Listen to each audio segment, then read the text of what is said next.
Hey everybody, Joseph Baba Ifa here this evening with the open question hour. Opening up our live forum to anybody who may have any follow-up questions from any of our previous videos, as well as any questions on Ifa in general. And once again, no question is too big or too small. Please feel free to, go ahead and chime in and ask at will, right? Also going to give a message for all the people that are going to be watching and interacting in Spanish. Hola, saludos familia, buenas noches. Espero que todo el mundo se encuentre saludable y sano. Aquí Joseph Baba Ifa con Botánica Candles and More, abriendo la tarima y el foro para todas las personas que puede ser que tienen una duda o cualquier pregunta sobre la religión o la religión de Ifa, Yoruba o Lukumi, etc. Entonces, ninguna pregunta es muy grande ni muy chiquita. Cualquier duda, estamos aquí para servirle. Entonces, dejamos esto abierto y estamos interaccionando en español esta noche, como son preguntas abiertas y libres. Como usualmente hacemos los videos en inglés, también lo estamos haciendo o respondiendo en español también. ¿Ok? Just give a moment for everybody to start, coming in. Any questions, anything whatsoever, please feel free to comment and give a moment for everybody to kind of chime in.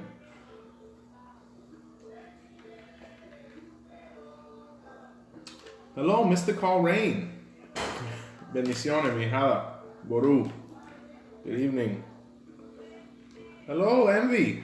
Good evening. Boru Boya. Oh my God, kids. What a blessing. Boru Boya. I tell you, the biggest blessing of coming into this religion is being able to initiate others and really build that spiritual and familiar bond with people that I may not have interacted with if had it not been for Ifa, right? We may have been doing different things, we're living different lifestyles, and when you can initiate somebody and interact with somebody on that level, it's really a blessing and a privilege. So thank you guys for taking the time to come in and chime in and interact with us. Giuseppe Rinaldi, saludos de Culver Bay, saludos. Saludos, espero que todo el mundo se encuentra sano por allá. Estamos aquí. Bendiciones. Gracias por mirar, gracias por coger un momento para interaccionar con nosotros. Number 3 in the house. Number 3. Oh, the number's going up. We got like 13 people. Oh, man.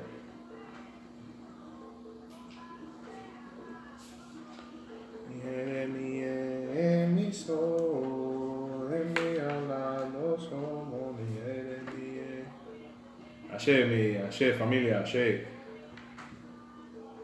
Yeah, about 10 people right now. Hey, Amanda, Boruboya, mijada, bendiciones. Practicing the Spanish, I see. That's good. We're a lot of time to study now with this quarantine and being home. So definitely a lot of time to study Ifa, brush up on the Spanish, right?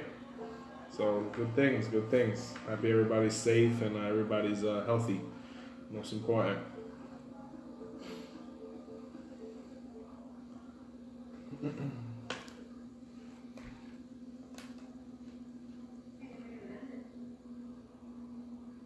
What happened? Yeah, we're still going. Absolutely.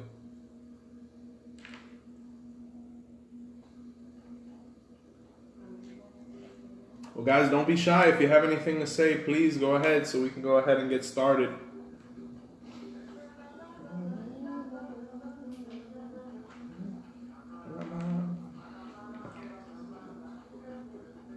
I tell you, it's really at this time of night, it's awkward being able to have a free moment, right? When you're always in the hustle and bustle of the day to day.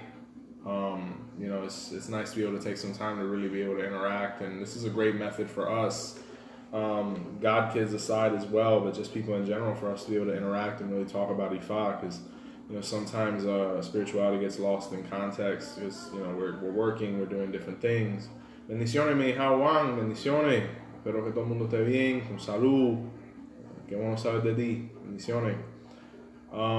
And just to be able to take time for this is it's a blessing in disguise. It's a blessing in disguise, as long as everybody's healthy, of course.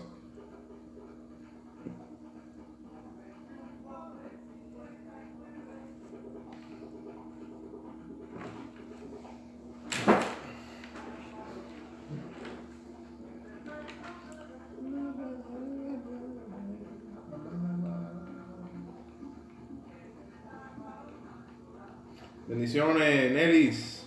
Muchas gracias por mirar, incorporarse. Cualquier duda, cualquier pregunta, tenemos la tarima abierta para cualquier persona que tenga una duda sobre Ifa o orisha. Estamos aquí para servirle.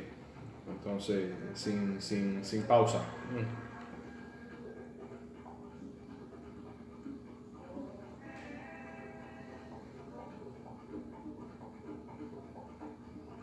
Bendiciones, Mili. Bendiciones, ¿cómo está mi hijada? Ahí, espero que todos estén bien.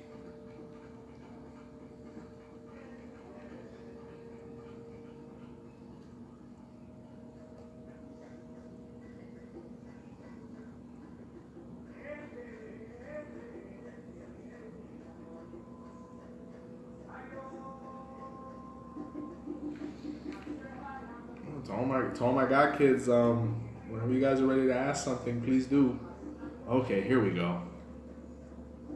I was about to say, you guys got me right here. What do you think Ifa is trying to teach us during this pandemic?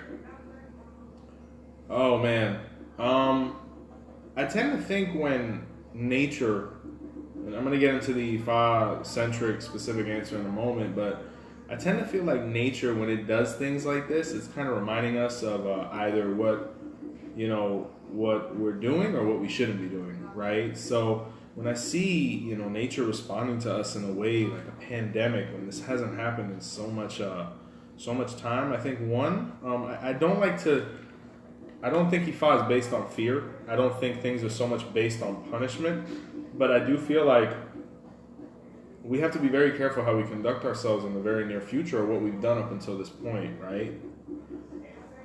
And what's occurred up until this point is, when we look at the Odu of Ogunda Bede and what it really means, bendiciones, mi hijada, Diana, when we look at what Ogunda Bede is really trying to tell us, we have to be very careful that we don't put ourselves in these situations. I mean, if we look at what Ogunda Bede is telling us, or Ogunda Obe is telling us, unfortunately, we kind of may have put ourselves in this position, right? Through the mistreatment of nature, through not taking care of ourselves, the hygiene of the things we're eating, any of these things. Because when we look at the Odu that was given for this year from Cuba, being that the Yoruba one hasn't come out, we're still kind of living under Otura Mei from the Nigerian standpoint, but I mean, me personally, I haven't paid much attention to that Odu as far as how it applies to this situation. So I'm really sticking to Ogunda Bede. And for those who haven't seen my Ogunda Bede video, please do so for the letter of the year, so that you can kind of see what my other takes on the Odu and how, we were able to touch on some of the things that are occurring right now back in January, right? But I think Ifa is trying to teach us a couple things, that we have to be very careful with how we're interacting with nature, how we're treating nature, and we need to kind of humble ourselves in front of this situation and understand that we're not necessarily prepared for everything. And I think that's a big misunderstanding. If you look at in the modern era, the human race tends to believe that there's nothing it can't overcome. And I'm not saying we're not going to overcome the coronavirus, but we definitely took it lightly, especially us in the United States of America. When we heard about this, I mean, me personally, when I first heard about it, I somewhat brushed it off, because, you hear so many things on the news, you hear so many things on Facebook, and you really don't know what to expect or what to even believe sometimes. So when I actually saw that this was actually here, getting here and actually arriving here, I really believe that, it was a shock to a lot of people, if not all of us. So what is Ifa trying to teach us? Better habits, accountability for our actions, being that this is somewhat, has been, remotivated by the habits, ultimately, of human beings and who are handling this situation. And to humble ourselves and really prepare ourselves for things to come, because at the end of the day, nature is nature. At the end of the day, we're trying to interact with her on a positive level so we can continue as a human race. So I think that's what Ifa is trying to teach us here, is humility, understanding, preparation, and good habits. And if we look at Ogunda Obe, I recently shared a video the other day that a colleague of mine actually showed me, where it spoke of when Ogunda Obe, and this actually, I don't believe I've seen this Pataki or this story in English, so that's a really great question, Amanda, because I'm going to go ahead and share it now. In Ogunda Obe, and I wish I knew the gentleman's name that I saw this recent reiteration of this Pataki, so I can mention him, but I'm sure it'll come up. In Ogunda Bede was where Olodumare recognized that the world was in absolute turmoil. And to be frank with you, as we enter into 2020, the way 2019 ended, 2020 kind of began, you can kind of say the world is in complete turmoil right now. Everything is kind of stopped, the economy, people are at home, no one knows what to do with themselves. And what ended up happening was, Olodumare, or God, recognized that he needed somebody of confidence to kind of go and kind of regulate everything, or make sure everything was put back in order, because from where he was in heaven, he wasn't able to directly interact with people. So what ended up happening was Ogun or Olodumare found an Odu, or a man in heaven. His name was Ogunda Bede, or Ogunda Bede, and he said, you're going to be the guy to kind of be my representation on earth, as well as kind of put everything back in order, right? So what Ogunda Bede ended up saying was, that's fine, I'll do your will, I'm here to serve. He sent Ogunda Bede to earth. And when Ogunda Bede got to earth, he was a little taken aback because things weren't as bad as Olodumare had mentioned. And when he kind of looked around, he noticed, people were kind of walking around, and they had a very specific amulet that everybody was wearing or kind of toting around. And Ogunda Bede was a little perplexed. So what he did is he went to the nearest Ifa temple, and he met one of his brothers, ironically, his celestial brothers. And the celestial brother's name was Ogunda Leni, right? Or Ogunda Wani, or Ogunda Owonkring. And he noticed that Ogunda Owonkring, or Ogunda Leni, was, doing a dafa, right? Or divining with the king seeds, or the sacred seeds of Ifa. And the Odu that was revealed was Obetwa ni Alara, or Obetwa, or Obe Alara.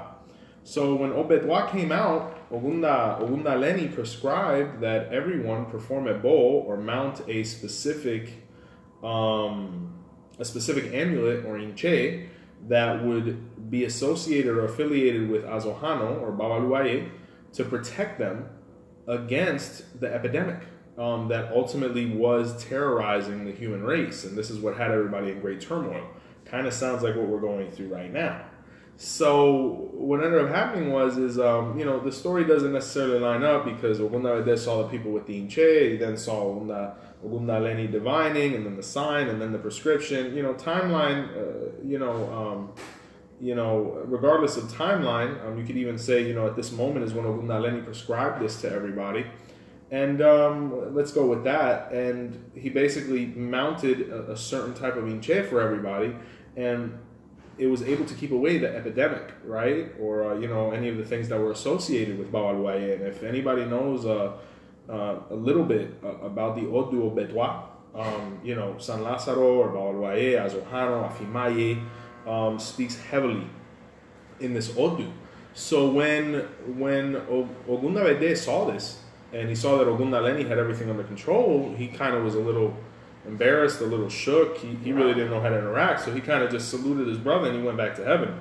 And when he went back to heaven, he basically went to speak to Olodumare, or God, and was like, I just want to let you know that, I went down, I followed your orders, but when I got there, everything was under control, or Ogunda Leni was getting it under control.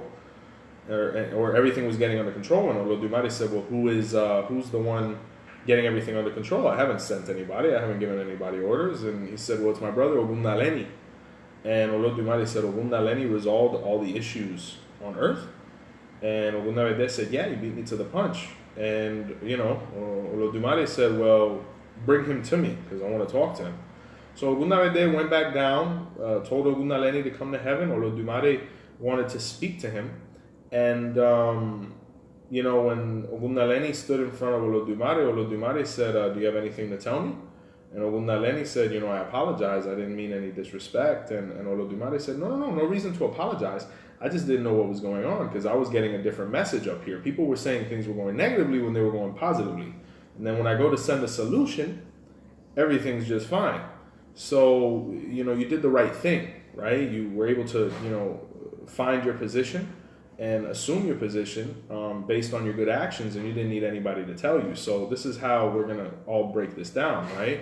Ogunda Leni, you will be the king of earth, right? Or in the aspect of you will be the one to direct earth, right?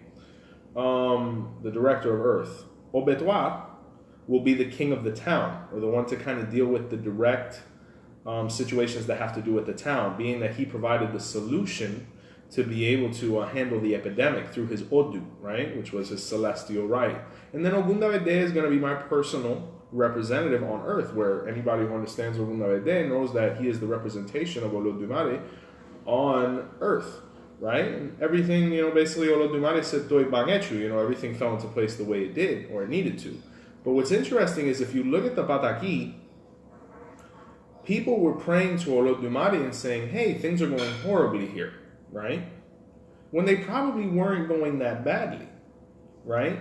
Because Ogundaleni had things under control. Or, things were going negatively and they were asking God for help when they had somebody there of confidence that could have assisted them, which was Ogundaleni, which kind of speaks of people not looking for the resources within their community to be able to prevent things like this from basically dispersing, right? Because it could, not to place blame on anybody for this, because, if it happened, it was meant to happen, etc.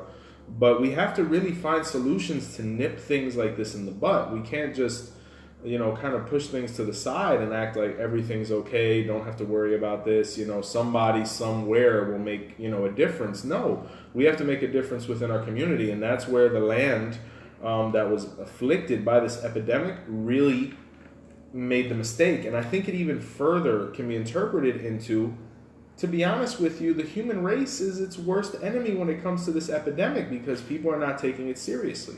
People are not taking the measures to be able to protect themselves. Are we practicing social distancing? Are we washing our hands?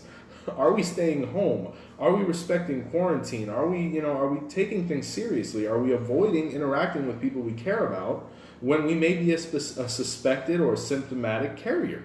And that was what the story was saying. The human beings weren't doing their part. They weren't doing what was practical, and they wanted this divine solution when it wasn't even necessary. Because when Olodumare sent Ogunda Bede to provide this great solution, things were already under control, where, hopefully this is interpretive of things ending soon, right? Where it may even be a situation where, and it probably is, where, the vaccine and all the things we need right now as a human race are already, being prepared and may already be ready to go, and they just haven't been released, for whatever reasons that go on in the pharmaceutical, government, political world, right? And all those interactions. But it says, and Ogunda Bede is saying, we have to take responsibility for our actions and what we've done and what we've probably helped further negatively, right? So it says that, the resolutions will be sent and Olodumare will respond, but we have the solution to our own issue. So there's no point in praying and trying to find all these different solutions when it really comes down to our own habits and forgive me, common sense, right? So it definitely touches on that. And we needed to recognize before this all happened that things were still resolvable, or they weren't as bad as we thought they were, but by us ignoring it, not practicing good habits. I love music. Not practicing good habits, things were worsened, right? So I think that's what Ifa is trying to teach us right here. And this is a wonderful Pataki. And I remember, Amanda, I sent it to you in Spanish, and I know you're learning Spanish and you're growing so much. Wanted to make sure we got that to you in English, as well as the ingredients. If I highly recommend this inche specifically for anybody that is Obedwa, because it is marked in that Odu. But I know some people that after I shared this information with them, after it was shared with me, have mounted that inche as well. So anybody that isn't part of our religious house, please get in contact with your elders, or if they want to get in contact with us to kind of collaborate to be able to provide them with that information to be able to help you. Definitely, please feel free to do so. Right. So Amanda touched on that. Let's see what we have here. Can he request me? Oh. Okay. Okay. I'll tell you. One moment, guys. Sorry.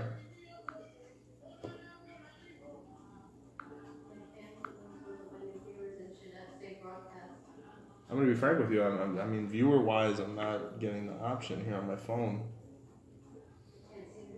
No. Yeah, I'm clicking on the eye. It's not responding. Sorry, guys. We have somebody that's trying to get involved. Yeah, it's not. It's not having an effect. Okay. Well, so we have a next question. Can you do an ebbo for job security? Yes. Yes. When we're talking about an Odu of Ifa, we're talking about something that basically has solutions for everything, right? And an Odu of Ifa is going to talk about financial stability, health, relationship, the spiritual health, all of these different things. So there definitely are ebbos within an Odu for this specifically. If someone has Hand of Ifa, I highly recommend that they get with their religious elders. But boy, I mean, how? Huh? Yeah, he just sent me a comment right now. It's not coming in, no. Okay, one moment. Okay, no. So when we're talking about the ebbo for job security, you definitely want to get with your religious elders and look within your Odu to see which patakis or which stories or verses of Ifa kind of touch on this aspect with you. And if you have Hand of Ifa, I highly recommend you do the ebbos from your Odu based on this if this is a pertinent issue, right? Also, doing your annual reading in ebbo is also a great option as well because that way you can kind of address the problem from two separate angles, right? So definitely ebbos can be done for job security. We're gonna look into. Yeah, they do have baths at Botanica Candles and more. They're quite accessible, so definitely that's an option too. Envy. So another question is there something we could do within the religion to keep ourselves safe? Practice. Every Odu kind of has a response when it comes to health and things like that. As how to kind of deal with things. Maybe there's certain signs that obviously talk about epidemic and how to respond when certain health crises do happen. The best options for that are to, really look into your Odu, study your Odu, make good habits of that, and kind of identify the patakis or stories that kind of speak about situations such as this, right? So definitely, good habits, whatever the regular habits of your Odu are, because everybody's going to have different solutions. Because even though we're all going through the same crisis, everybody's Ori or head or destiny is going to interact differently with it, right? Like somebody who is Obedwa is going to have better results probably with that amulet that was spoken about in the story than somebody who's like Ofumbile and they have a specific Inche that's there to make sure that spiritually they're doing everything can to not, become sick or anything like that, right? And apart from the spiritual things, obviously, the good habits, the distancing, the washing of the hands, all of these things to be able to prevent that. So definitely there's always options.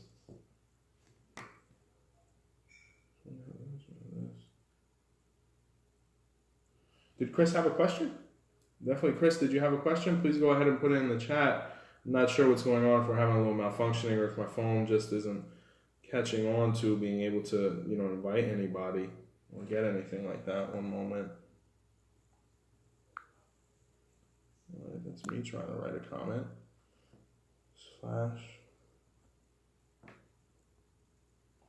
So guys, we've been able to touch on all the questions up until this point. I see we have 15 people. Please keep them coming. We have nothing but time. Para todas las personas que están escuchando o mirando en español, por favor, pueden hacer sus preguntas, cualquier duda. Estamos respondiendo en español esta noche igual. Entonces, estamos aquí para servirle.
Okay, alrighty then. Okay, we got some new ones coming in. Diana. Alrighty then. So, I saw that video as well, and at the end he says it's recommended also for children. What are your thoughts on that? I don't see why not. Definitely, we want to make sure that spiritually we're doing everything we can to protect children. The music. Just want to make sure it's still going on. So definitely, we want to do everything we can to make sure, everything we can to make sure that we're doing everything spiritually we can to protect our kids, right? It's actually interesting you mentioned that, because when we talk about a deity like Babaluaye, right, who's associated, I just saw him. So he's associated with epidemics and things like that. And unfortunately, Babaluaye isn't the nicest deity when you look at the duality of him, right? There's actually a verse of Ifa that I saw one time that speaks of how Babaluaye would basically find joy in the crying of children, right? And the reason that's said within Yoruba culture is because Babaluaye is associated with things like fever and epidemic and things like that, right? So being that he's associated with the fever, and children are most susceptible to fever and influenza, people would say that the fever, would get joy from making children cry, because they're constantly getting sick with it, as if Babaluaye was causing their tears or their angst, and him ultimately enjoying it, right? Because it happens so frequently. So with that, it's very important to take care of the children and what it touches on in the story, because they're the most susceptible, and Babaluaye, believe it or not, actually targets them. And it's actually interesting you even said that even more, because today, when you're home, you're watching all these videos and Facebook, and finding any way to keep yourself entertained, when your head gets like this from studying. Unfortunately, there was actually a woman that went on Facebook Live today and was talking about how her daughter had all the symptoms of the coronavirus, and when she actually called the Board of Health, she explained the situation, how her daughter had all the symptoms along with fever.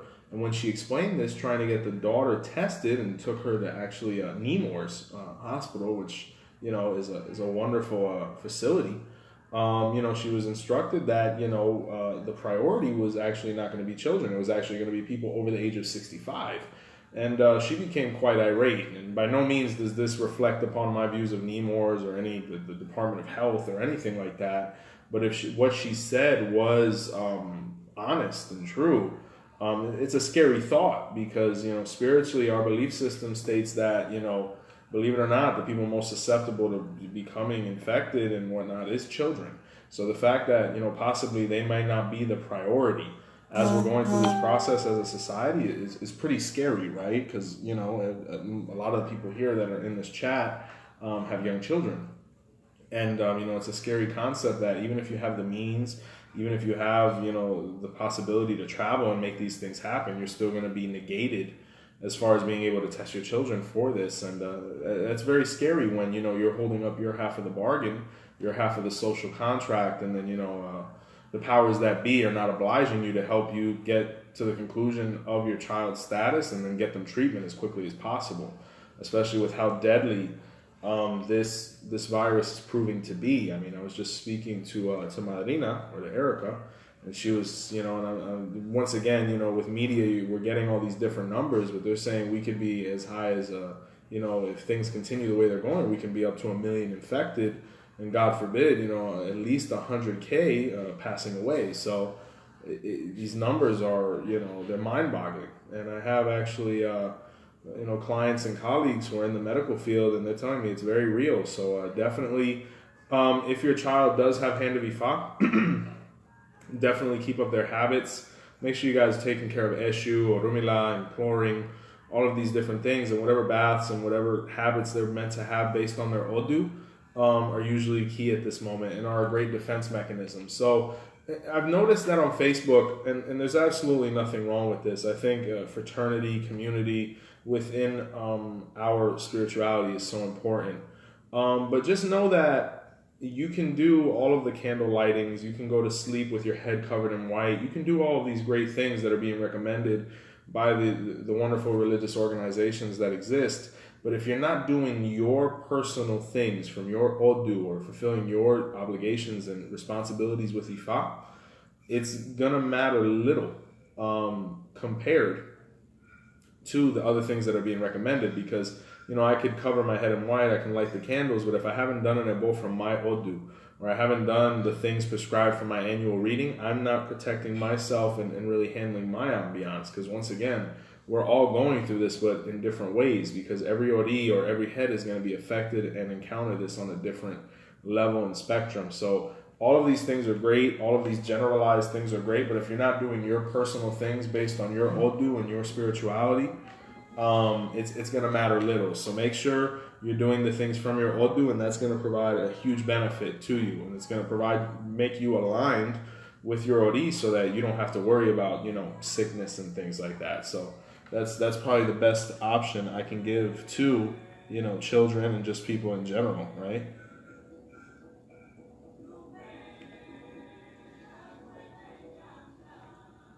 How can we continue to practice the religion during this lockdown?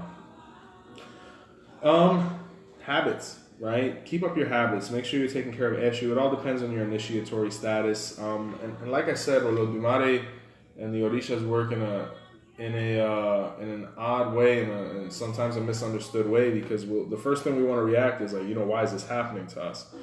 And we need to really analyze whether, in our specific case, what's happening to us is so negative. Not everybody is going to become infected. Not everybody is going to, suffer from this ailment. We do empathize with those that are going through that in that aspect, but you have to really base it off of your situation. So if you have the opportunity to be home right now with nothing else to do, reinitiate that relationship with your orishas. Really re-find yourself or re-encounter yourself spiritually as you go through this quarantine, right? Take care of Eshu, converse with Eshu, take care of Orumila, take care of your Boveda. If you are somebody with Orisha crown, take care of your Orishas, make sure everybody's up to date. Reinitiate those habits so we have this time, and Lord willing, when this quarantine does end and we go back to normalcy, it'll almost feel second nature as you continue going through life, right? Wake up early, have all these good habits, exercise, meditate, study Ifa, progress, really use this, because at least in the United States, it's very difficult to find 2 weeks to ourselves, where we basically have no choice but to recenter and do what we can in home, right? So that's my best advice, like how to proceed during the lockdown. Online misas, I'm not sure if that's a feasible thing. It's definitely good to communicate with your god brothers, god sisters, god siblings, praying the Boveda, seeing what revelations are given to you. As far as an online misa, with my experience within Spiritism, I don't know how feasible that would be. It's not that I think necessarily anything's wrong with that. I just don't know how effective it's going to be, because there's this energy when we're talking about a spiritual mass, right? And there's something known as el hilo de la catalana, right? Which kind of connects, or the ethereal cord that connects all of the mediums when they're in the spiritual mass. So I don't know if you're going to be able to actually formulate that link over the phone or over video, right? Just my personal opinion.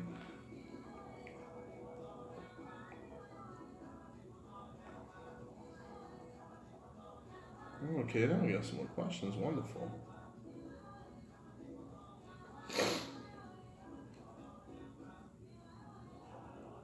¿Cuál es la relación con el espiritismo de la mesa blanca y si no se practica en Nigeria? Ok, buenísima pregunta. Voy a dar un poquito de agua antes de tocar este tema.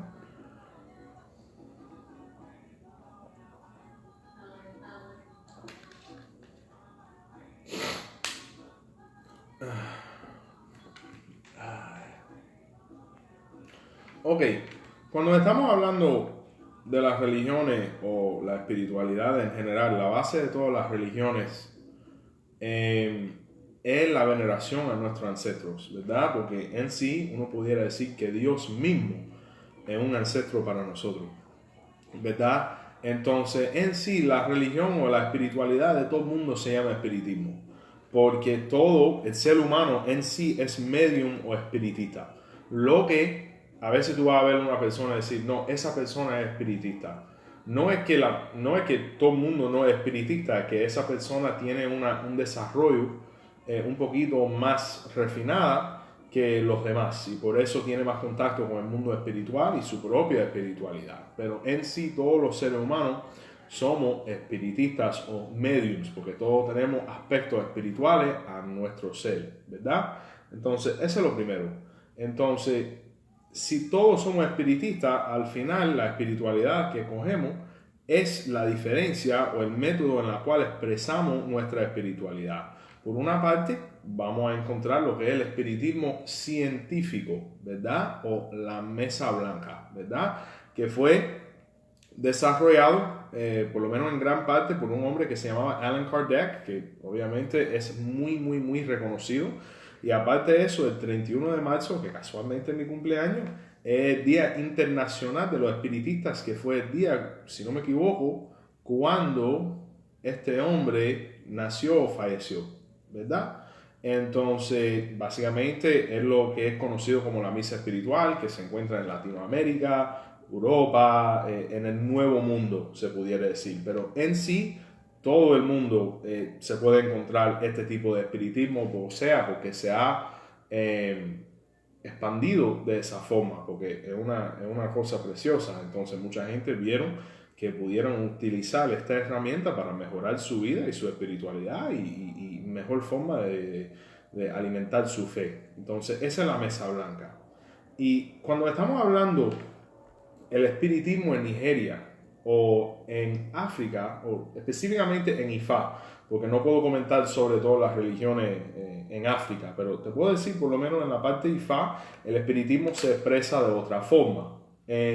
Cuando estamos hablando de la forma de expresar nuestra espiritualidad por la parte Ifa formal, no mezclado, Ifa, espiritismo. Entonces estamos hablando de Ifa, un culto que se conoce como el culto de Eggun o la mascarada, ¿verdad? Y todo está basado en un icono que se conoce como Isan Eggun, ¿verdad? Que básicamente son los palos de un palo que se conoce como atorí, que en Cuba fue sincretizada o vinculado con lo que es el mar Pacífico, que es la florecita roja, que casualmente se asocia mucho con las madamas, o la Francisca, o Madre Francisca, Francisca Siete Sayas, etc.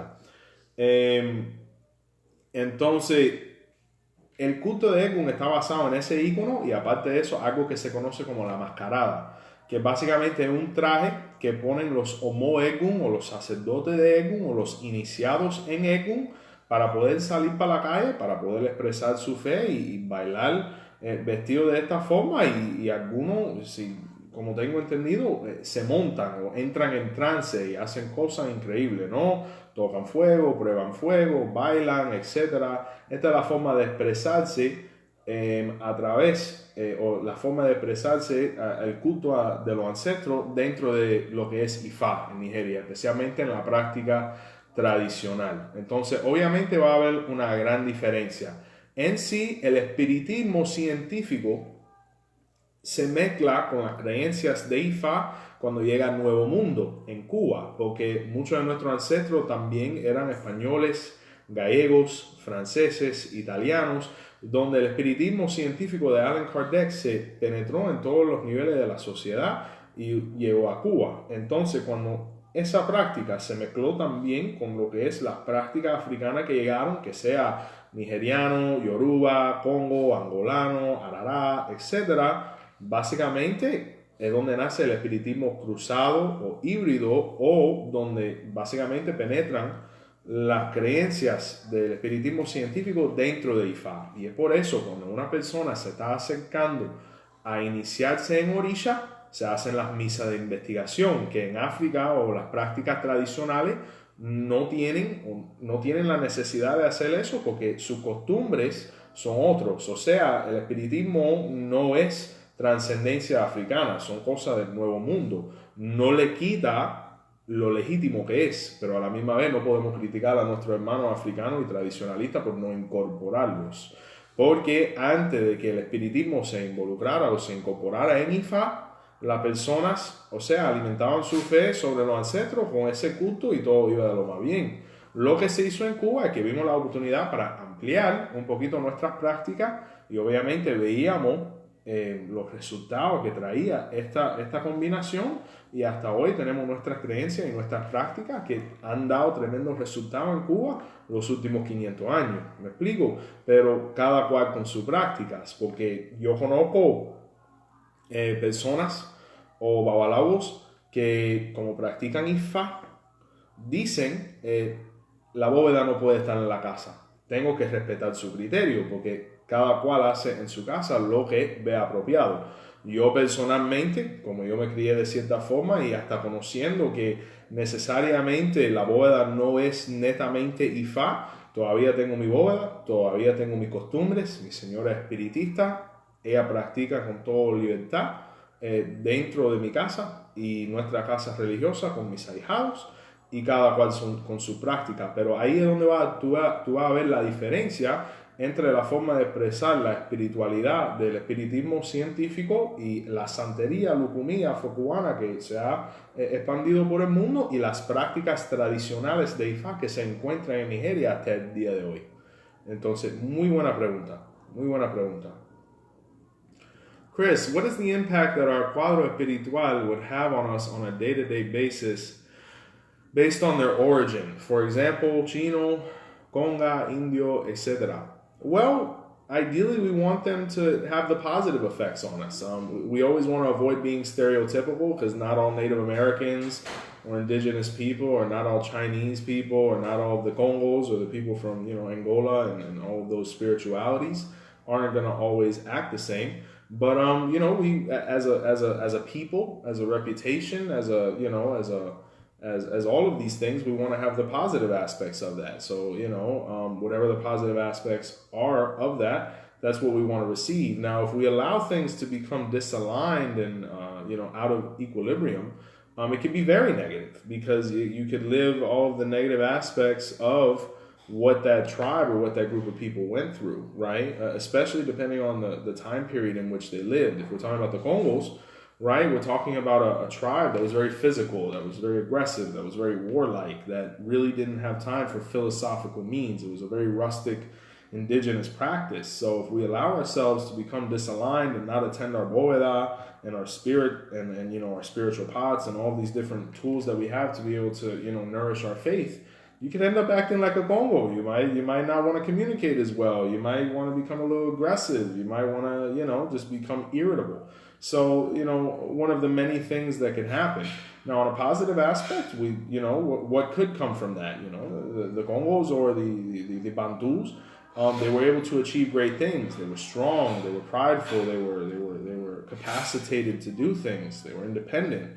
And they made things happen and were able to progress. So those would be some of the ideals. Whatever comisión you're kind of working with or interacting with, you could get those positive aspects. But if you don't attend to them, you're gonna feel the negative, and that's a result of when we don't attend to our spirits the way we're supposed to. They become frustrated, and because of it, they kind of revert back to their negative earthly conducts, and that could ultimately have an effect on us.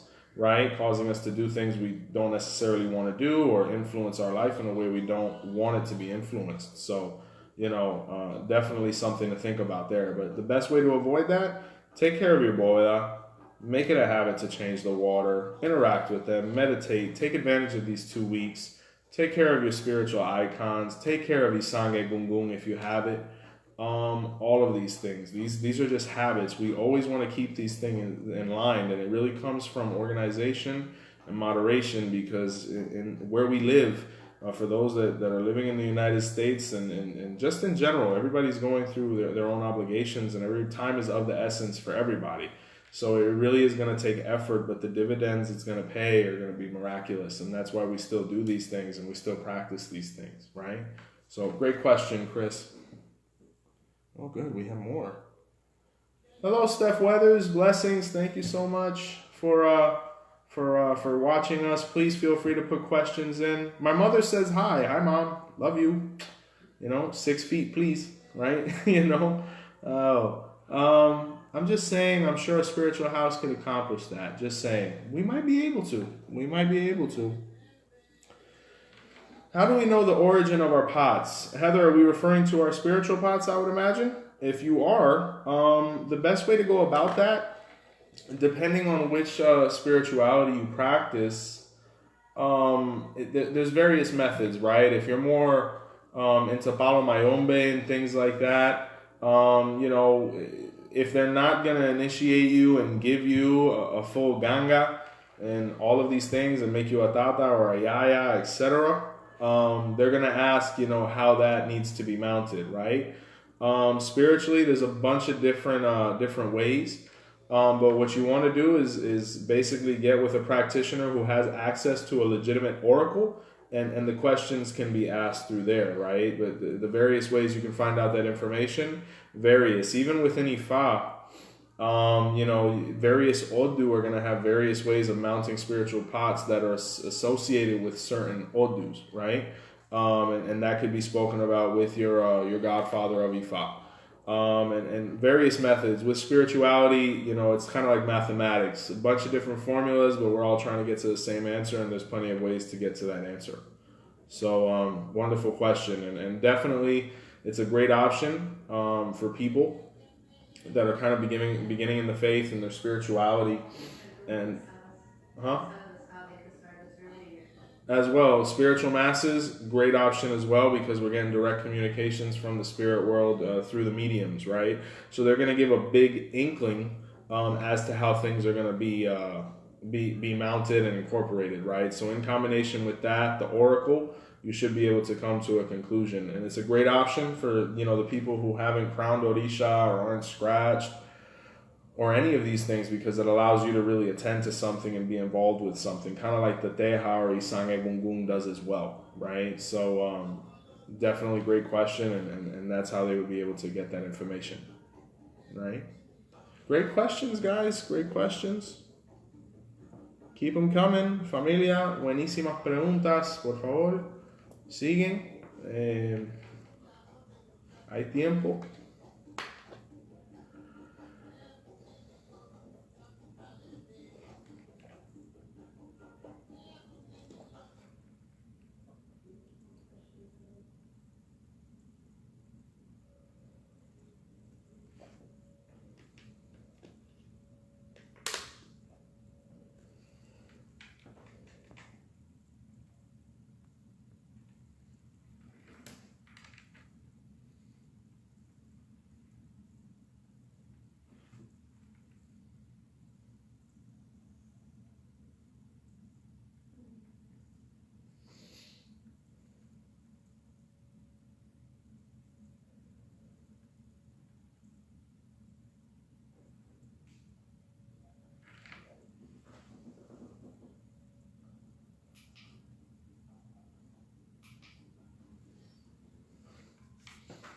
We got 14 people watching right now, and for everybody that's joining as of right now, Joseph Baba Ifa open question hour for anybody who has any doubts about Ifa and Orisha or any the surrounding cultures that are associated with that.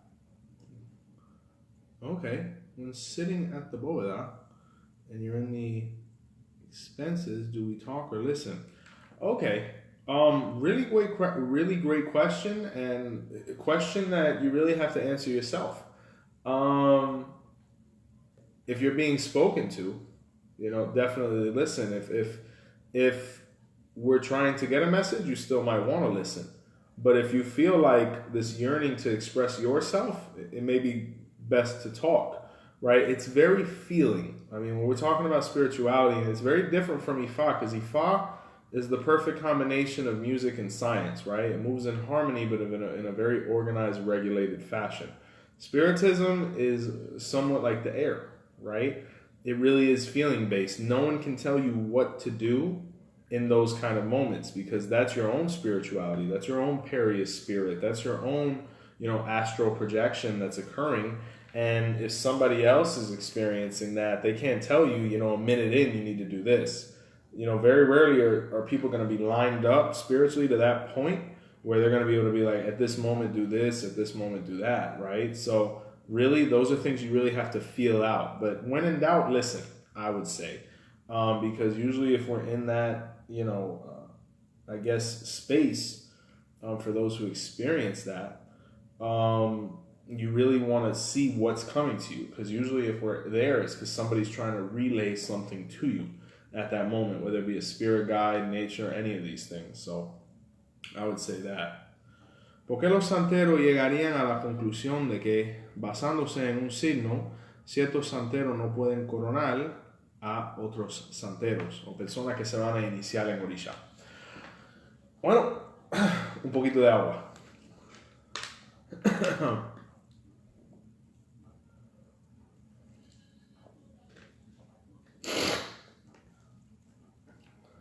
So, lo que pasó en Cuba fue una cosa muy dolorosa, pero a la misma vez muy milagrosa, ¿verdad?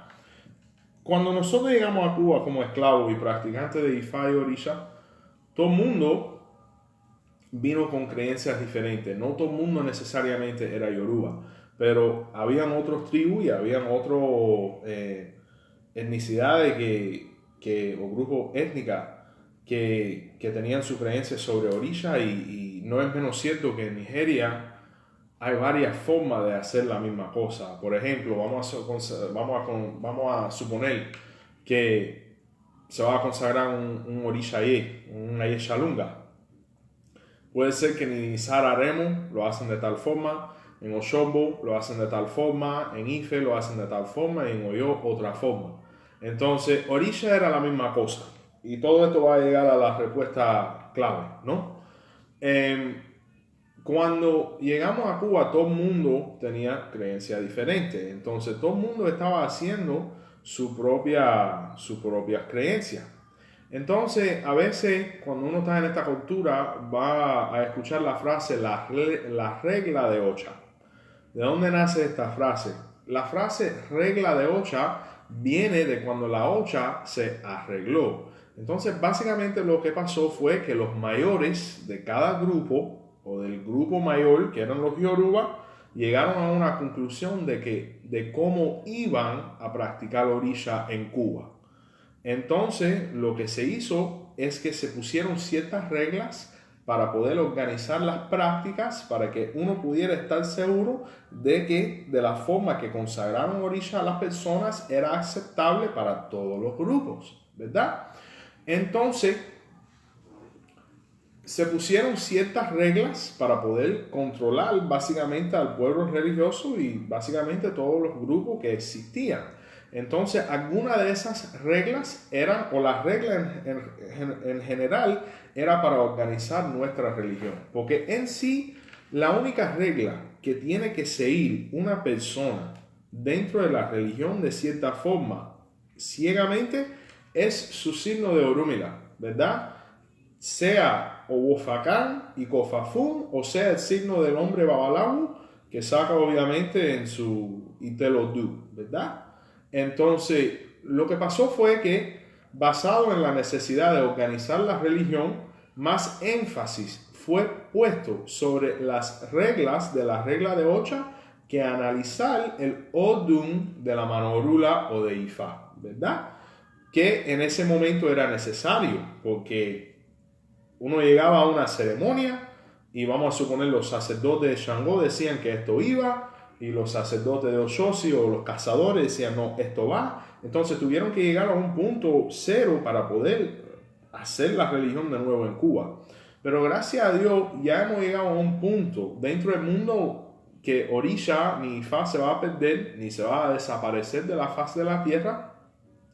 Y nos estamos dando cuenta de que ciertas reglas que tuvieron necesidad en esa época ya no son necesarias, y de cierta forma están poniendo a muchas personas en su estado de ebbo o de tabú.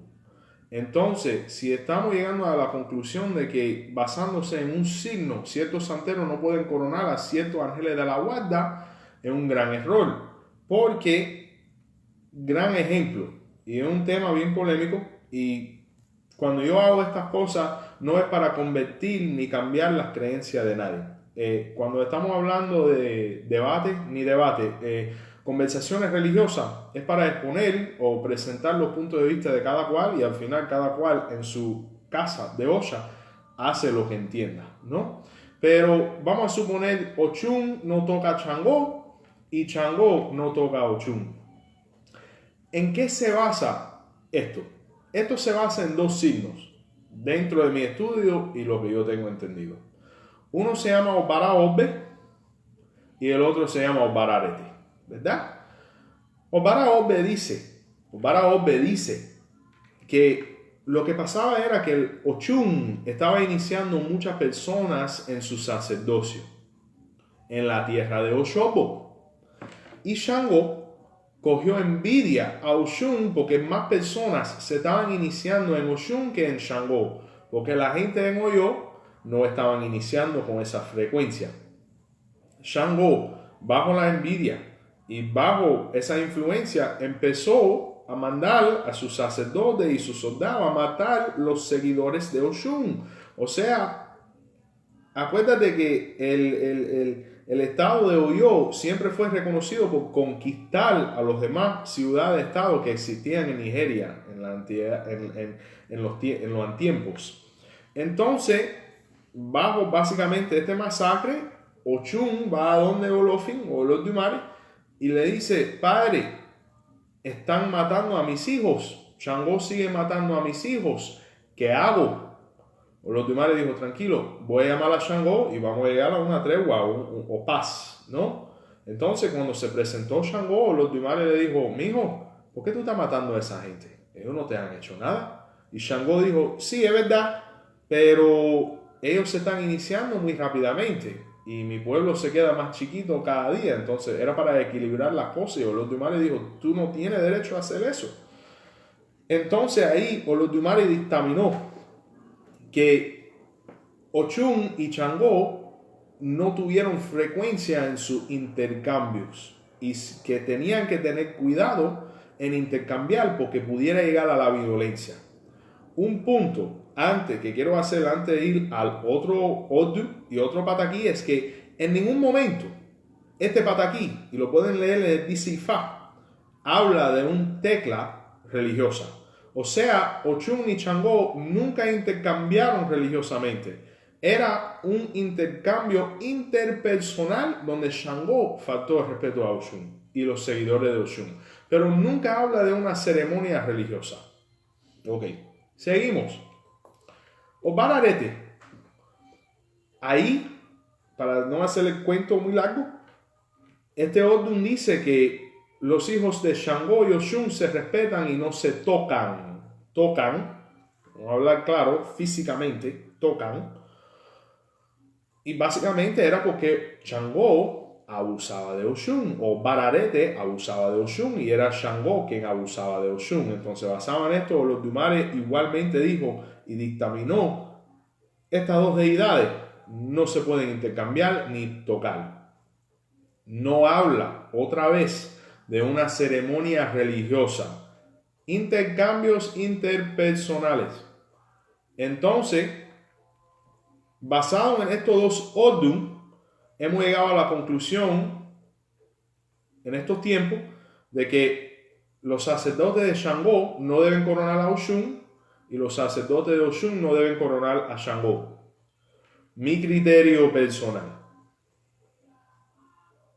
La persona que tenga uno de estos Odun en su mano de orula o en Ifa, que ya los he hablado, dentro de lo que es el afrocubano y el Ifa criollo, no iniciamos el orisha.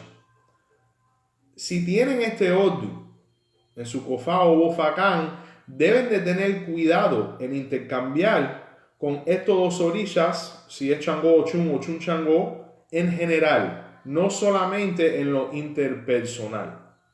Primero, porque este Odun ni estos Odun hablan nada de la parte, o sea, religiosa. O sea, tuvieron guerra, es verdad, pero puede estar hablando de cualquier situación, o un hijo de Chango que se casa con una hija Oshun, y hasta eso no quiere decir que eso no va a funcionar. Son cosas que tenemos que evitar y tener respeto para poder proceder con nuestra vida. Al punto en la cual yo voy es, basado en esto, o estos caminos que no hablan nada religioso, no tienen el costumbre hoy en día de hacer estas cosas. Ok, pero sin embargo, te voy a hablar un caso personal que conozco, donde conocí una mujer que era Irosunsa en la Manorula o en Kofa, ¿verdad? Hija de Yemayá. Y esta mujer corona un hijo de Shango, ¿verdad? Que no hay tabú, porque Chango y Yemayá, Oni, son socios, todo el mundo, no hay ninguna prohibición, ¿verdad? Pero sin embargo, esa mujer me dice, Joseph, tú no puedes creer que yo y mi ahijado ya no podemos intercambiar. O sea, la situación desafortunadamente ha llegado al punto donde él no sabe cómo interaccionar conmigo de una forma respetuosa. Y obviamente cuando uno ve esa separación religiosa, eso duele, porque uno nunca quiere oír de una separación entre mayor y menor o ahijado. Y yo le dije a ella, él es hijo de Chango y tú eres hijo de Maya, ¿verdad? Se supone que no hay problema. Ella dijo, no hay problema. O sea, se supone que no.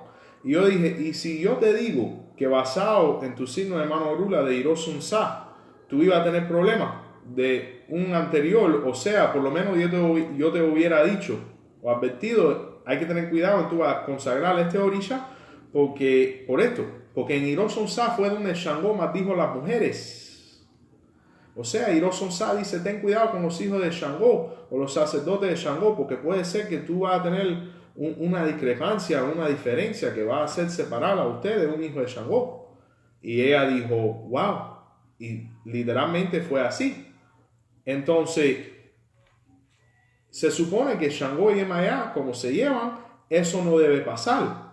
Pero sin embargo, si miramos en los antiempos, en Cuba, las viejas santeras y santeros que tenían Chango y Oshun y coronaban Chango y Oshun sin problema y duraban 100 años de vida. O sea, si analizamos esto y tú te pones a analizar, y yo sé que es un tema fuerte para muchas personas, cualquier orisha que no sea el orisha del que se va a iniciar, está mal en iniciarlo. Porque si suponemos en África o en Nigeria, donde nace nuestra religión, todo lo que iban a involucrarse en una ceremonia de consagración de Obatalá eran sacerdotes de Obatalá. Y Yemayá, Echu, etcétera, etcétera, etcétera. Los únicos que más o menos siempre estaban involucrados eran los baboses por nuestros papeles. Pero cuando llegamos a Cuba, para salvar nuestras religiones, tuvimos que intercambiar y fraternizar, donde podíamos ya hacer tal ceremonia de tal forma donde ya no era tabú. O sea, un Obatalá consagrar un Ochosi consagrar un Oshun. Porque en sí, si analizamos la base de nuestra religión, si Yemayá corona Chango está mal, si Chango corona Eggun está mal. Vaya, si analizamos todas las relaciones entre todos los orishas, todos tuvieron problemas en un momento u otro. O sea, en Irosofun fue donde Obatalá tuvo guerra con Argayú. En Ogunda Bambo fue donde Shango tuvo guerra con Eggun. En Osakuleya fue donde Yemayá tuvo problemas con ella. Pero en todos los signos no tuvieron problemas. Entonces, ¿a qué punto voy? Tenemos que basarnos en lo que nos dice Orula. Y la razón por eso es porque Orumila no está involucrado en lo que es el culto de orisha. O sea, Orumila no quiere influenciar o decir hagan esto ni hagan lo otro. Literalmente quiere hacer un medium entre lo que es el obstáculo y el camino hacia la meta o al éxito, ¿no? Entonces, Orumila ya, porque el Itá de orisha en realidad empieza en la mano Orula y el Itá de orisha también empieza por las manos del Babalawo, ¿verdad? Entonces, Orumila de una forma te va a decir si eso va a ser fructífero para usted o no. Donde yo personalmente me baso en Orumila. Y Orumila dice que debes de tener cuidado si tú tienes uno de estos dos signos para esta situación. Lo mismo como debe tener cuidado un hijo de Obatalá que tenga Irosofun en su mano Orula y va a consagrar un Argayú. O un hijo de Shango que tiene Ogunda Bede, que va a consagrar un hijo de Ogún. O sea, todo está basado en eso. No podemos aplicar un Odu de cierta forma a todo el mundo, porque puede ser que estamos, o sea, atrasando los destinos de las personas innecesariamente. Porque te digo un ejemplo perfecto: un Yemayá coronando un Chango y terminó mal. Sin embargo, ¿cuánta gente basado en este criterio, o sea, hijo Oshun, hijo de Chango, que han dicho no, tienes hecho Oshun o Chango, no te puedo coronar? Se coronan en otro lado con personas las cuales no quisieron. Su orí fue negado a entrar a ese ile de orisha y fue a otro lado, terminó mal y desafortunadamente me he enterado de múltiples casos así. Y al final, ¿dónde terminan? En la casa de la persona que inicialmente fueron para iniciarse. ¿Cuántas veces no ha pasado? Ha pasado. Entonces, eso es donde han sacado esa conclusión y esa es la mejor explicación que puedo dar sobre ese tema. Y si analizas, te vas a dar cuenta que caso en caso, básicamente es así, en mi experiencia, ¿no? Pero cada cual vive su experiencia, su diferencia. Yo me baso en experiencia y otro. Entonces, pero en Joseph Baba Ifa, Botánica, Candles and More, nada más ponemos la información y cada religioso, cada cabeza se ubica de la forma que ve necesaria y apropiada, ¿no? Entonces, buenísima pregunta. Gracias por esa oportunidad.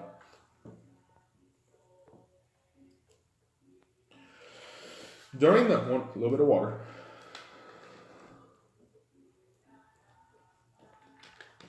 During the lockdown around the world, places have shown a reduction in pollution and animals appearing out. People connecting with neighbors, spending time with their family. Do you think, in a sense, the earth is refreshing itself? Of course, Amanda. Of course. It has to. Because when you look at, and Ifa actually speaks of this, whenever there's a natural disaster, and it's funny you mentioned that because there's an Odu, there's various Odus of Ifa, believe it or not, that speak of the flood, right? This is not the first time humanity has been here. Humanity has had to kind of restart itself multiple times. The human race has kind of been wiped out a couple times based on what Odu says, right? And if you watch The Matrix, right? Amazing movie, very Ifa-centric. But I will say that this is not the first time we've been here, and whenever we see an act of nature, an epidemic or a tsunami or an earthquake, or a hurricane that completely destroys things, it's because nature is kind of resetting itself and resetting the balance. And unfortunately, we as human beings, unsettle this balance so horribly that it takes a massive act like one of these things to kind of reset ourselves. And what's really scary is that all of these things are kind of happening simultaneously. And I believe Chris told me this the other day. He was like, Padrino, you'll never believe this. I'm like, what now? He's like, we got the corona thing, right? I said, yeah, the Rona, right? I said, oh man. And he was like, guess what else we have? I said, what? He says, we have magnitude 5, Richter scale 5 earthquakes going on. A friend of mine, a priest of Eggun, this morning called me to see how me and my family were going. He says we're expecting at least 5 hurricanes this year. Earthquakes in Puerto Rico. Just catastrophes left and right. And you really think, how bad have we gotten it to this point? And Ogunda Bede or Ogunda Obe speaks of it. It speaks of the hole being dug. It speaks of the changes in nature, the unnatural unsettling of the balance of nature. And what nature's doing is like, all right, I got you. And it's throwing all these things at once to kind of get us back to level.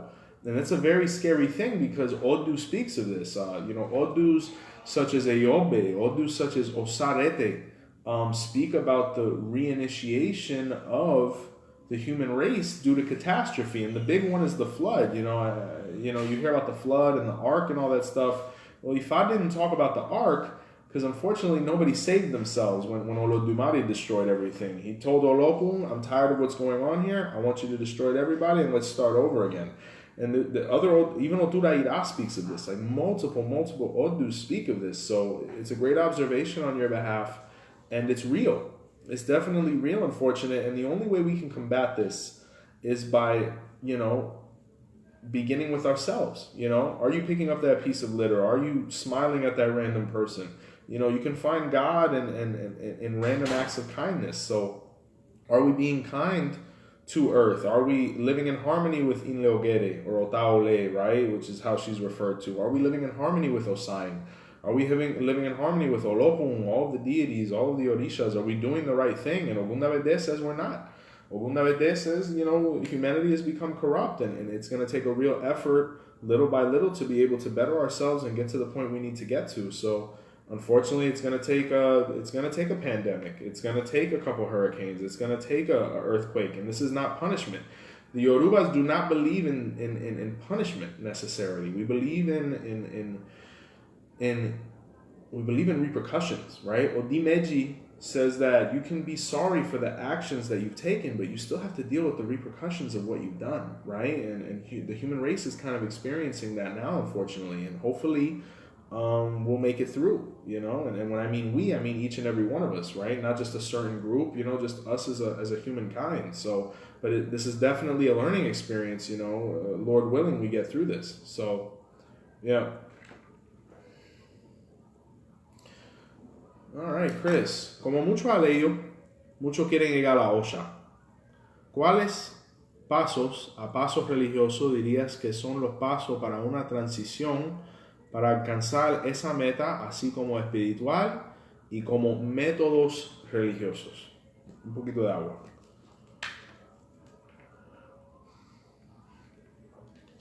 Ay. El mejor consejo que puedo dar a una persona que quiere llegar a consagrarse en orisha o en Ifa es paciencia. Paciencia. Porque usualmente el gran obstáculo para poder llegar, muchas gracias mi amor, para poder llegar a lo que es la meta de consagrarse en orisha o en Ifa es el dinero, ¿verdad? Y esto está actualmente en el Odu Obeyonu, ¿verdad? Y Obeyonu dice que para poder alcanzar la orisha hay que tener paciencia. Porque para la mujer de Orunmila o la señora de Orunmila poder llegar a una estabilidad con su señora, que se conocía como Iaileiwo o Iawo, era a través de la paciencia, ¿verdad? Entonces, y es un pataquí larguísimo, que fue donde Orunmila vamos a hacer el pataquí, ¿verdad? Vamos a compartirlo, hay que compartir. Había una época, la palabra Iawo viene de la palabra Iaileiwo, que quiere decir madre de la tierra de Iwo, ¿verdad? Y básicamente en la tierra de Iwo había un rey y había su princesa. Pero el problema es que el rey quería que la princesa se casara. Pero para hablarte franco, la princesa era insoportable. O sea, tenía un carácter tan horrible que nadie se le quería acercar. Entonces, lo que pasó fue que el rey empezó a abrir su puerta para que ciertos pretendientes pudieran tratar de acercarse a su hija para poder efectuar un matrimonio y para que se continuara ese reinado. Pero la hija, sabiendo que no quería casarse con nadie o no iba a dar chance a nadie, porque ella pensaba que ella, nadie la merecía, iba a hacer todo lo posible para interrumpir los planes de su papá y los pretendientes. Entonces, lo que pasó fue que el pataquí tiene muchas versiones, pero el primer pretendiente dicen que fue Eggun, ¿verdad? Y Eggun, se presentó, quedó enamorado de la muchacha. Todo estaba listo y la muchacha aparentemente estaba caminando con los planes, todo iba bien y el rey estaba súper entusiasmado porque diciendo, wow, he alcanzado la meta. Pero ya cuando estaban a punto de casarse, la princesa se enteró de uno de los tabú de Ogún, ¿verdad? Y lo que hizo fue poner uno de esos tabuses dentro de la comida de Ogún, ¿verdad? Entonces una noche la princesa puso el plato de comida delante de Ogún y Ogún empezó a revolver con su cucharón y Ogún vio uno de sus tabú adentro de la sopa y él dijo, ¿pero qué es esto? Y ella dijo, no, la sopa la cual yo te he preparado. Y él dijo, pero esto tiene uno de mis tabuses, si yo como uno de mis ebbo, si yo como esto me muero. Y ella dijo, bueno, esto es lo que yo cocino y esto es lo que tú vas a comer en mi casa. Y Ogún dijo, yo no me puedo casar contigo. Y Ogún se marchó. El rey enterado de lo que había pasado, dijo, no puedo creer esto. Pero tranquilo, hay muchos más hombres. Entonces se presentó Oshun, ¿verdad? Y Oshun hizo lo mismo y la princesa hizo lo mismo. Y Oshun dijo, vaya, yo no puedo casarme contigo y es muy posible que no voy a interaccionar con más ninguna mujer, que también es una de las explicaciones porque las mujeres no tienen mucho papel dentro del culto de Oshun, ¿verdad? Entonces el rey se quedó diciendo, wow, los mejores dos que tenía ya se me fueron. Entonces llegó Orunmila, ¿verdad? Donde Orunmila se había consultado con su hijos Beono, donde Ifa le había dicho que tenía que cambiar tierra y buscar otro horizonte, o buscar una esposa, buscar su situación, ¿verdad? Cambiar de horizonte. Y fue de viaje. Entonces, eso porque Beono es conocido como el Ifa del extranjero, ¿verdad? O el que visitó, Ifa del extranjero. Y cuando Orunmila llegó a la tierra de Ebbo, conoció al rey y el rey lo miró y él dijo, bueno, tengo una princesa si te quieres casar. Y Orunmila dijo, ¿en serio?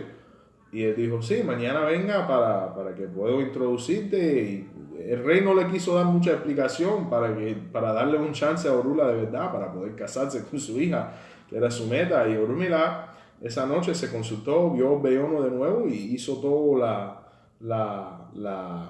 los esboces prescritos, pero el mayor ebbo, la cual él tenía que hacer, era el ebbo de iguapelé, o el ebbo de buena conducta. Y la única forma la cual él iba a poder hacer ese ebbo era a través de surú, o la paciencia, a todo costo, que él estaba viviendo dentro de este ciclo bajo su signo, tenía que practicar paciencia divina. O sea, no importara lo que pasara, él tenía que no perder la paciencia. Y Orunmila dijo, tranquilo, yo soy Orunmila. Entonces llegó el otro día, conoció a la princesa, una mujer preciosa, y Orunmila dijo, esto va a ser fácil. Ella es una mujer tranquila, yo tengo paciencia, todo va de lo más bien. Entonces, lo que pasó fue que la princesa empezó con las suyas y empezó primeramente poniendo el tabú dentro de la comida de Orunmila. Y Orunmila tuvo paciencia y dijo, tranquila, a veces los fallos pasan, no hay problema, comemos otras cosas.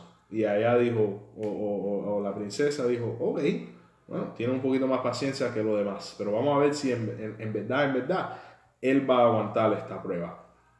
Y básicamente fueron procediendo así, o sea, la mujer o la princesa seguía haciendo cosas para ver si Orunmila rompiera su conducta y su paciencia. Y Orunmila ahí no fallaba. Entonces un día la princesa dijo, tengo que hacer una cosa tan horrible que no hay forma en que este hombre aguante este acto. Entonces, literalmente, la princesa Orunmila invitó a la princesa a ver la tumba de su mamá. O sea, como se iban a casar, para dar el tributo a su mamá, etcétera, para recibir esa bendición espiritualmente. Él dijo, quiero introducirte a mi mamá que se encuentra difunta, ¿no? Y ella dijo, sin problema. Pero cuando llegaron al cementerio, llegaron a la tumba de la bendecida mamá de Orunmila, que estaba muerta, desafortunadamente, La princesa defecó sobre los restos de la mamá de Orula. Y no me río porque lo encuentro cómico, me río porque no puedo creer la audacia de tal cuento. Y hasta yo, cuando yo primera vez leí tal Pataki, no lo podía creer lo que yo estaba leyendo. Pero así fue escrito. Y Orúmila literalmente llegó a punto de maldecirla. Pero Orúmila dijo, paciencia. Paciencia es lo único que tengo que hacer, es lo más sencillo que hay. Voy a tener paciencia porque cada cosa tiene una razón. Yo no sé lo que está pasando mi señora, yo no sé lo que pasó por la mente, yo no sé. Y como yo no sé, no puedo reaccionar. Porque para uno poder reaccionar y perder la paciencia, uno tiene que saber por qué. Y mientras que uno no sabe, uno no puede perder la paciencia. Esto es Osha y Ogunda.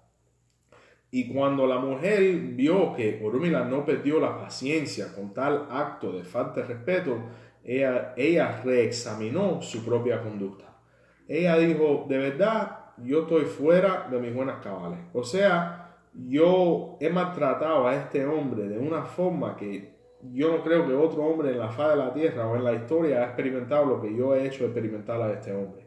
Y con todo eso, has tenido paciencia conmigo. Si no cambio mi conducta, inmediatamente voy a perder el mejor hombre, la cual yo he encontrado o voy a encontrar en cualquier vida.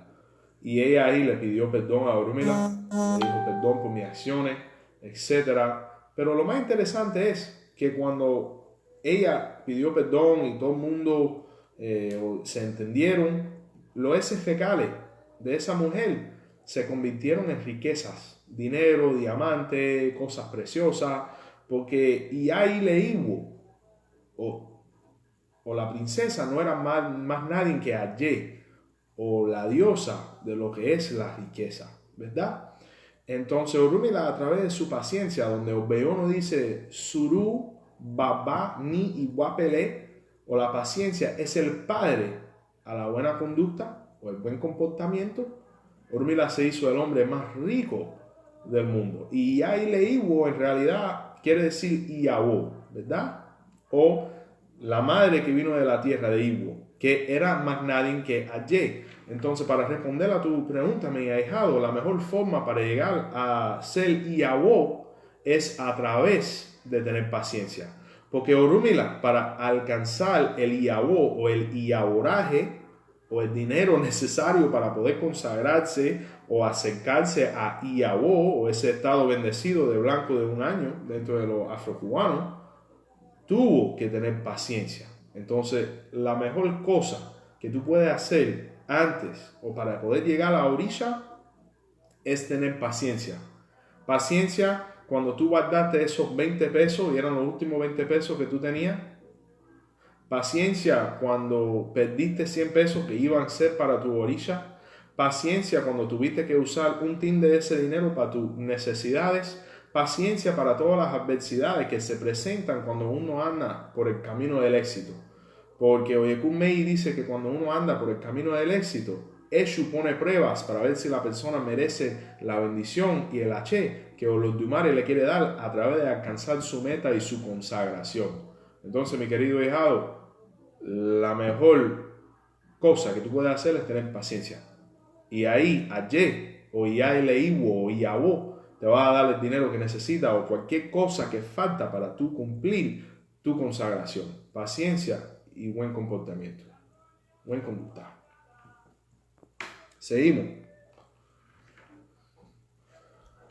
Un poquito de agua.